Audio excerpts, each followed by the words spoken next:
வணக்கம்,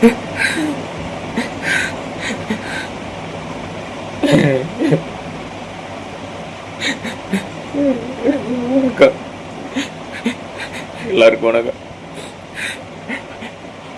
இது அந்த நமது முன்னாள் முதல்வர் ஸ்டாலின் ஐயா அவர்களுக்காக.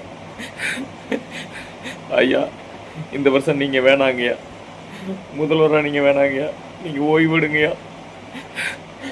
உங்களை பார்த்தா பாவமாக இருக்குங்கய்யா. இந்த ஊப்பிகை இருக்காங்க இல்லையா, அதாங்க அந்த உடன்பிறப்புகள் உங்கள் மேலே அக்கறை இருக்காங்கய்யா. வயசாகி போச்சு, சரி வீட்டில் உட்காந்து ஓய்வு எடுக்கலாம் அப்படின்னு நினைக்கிறாங்க இல்லையா.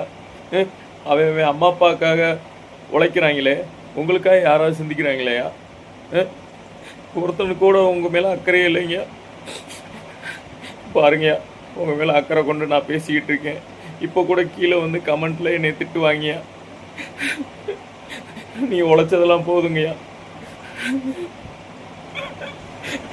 உங்கள் அப்பா எங்களுக்காக 98 வயசு வரை, 96 வயசு வரை அவரை மாதிரி நீங்களும் உழைக்கணுமாங்கய்யா. அவர் மாதிரி நீங்களும் கட்டுமரமாக எங்களுக்காக நீங்கள் மிதக்கணுமாங்கய்யா. போதுங்கய்யா. யாரும் தயவுசெய்து ஐயா ஸ்டாலின் அவர்களுக்கு ஓட்டு போடாதீங்க. அவர் மேலே அக்கறையாதான் சொல்கிறேன், உண்மையாகதான் சொல்கிறேன். யாரும் போடாதீங்க, ஓட்டு போடாதீங்க. அது ஓய்வு எடுத்துக்கோ.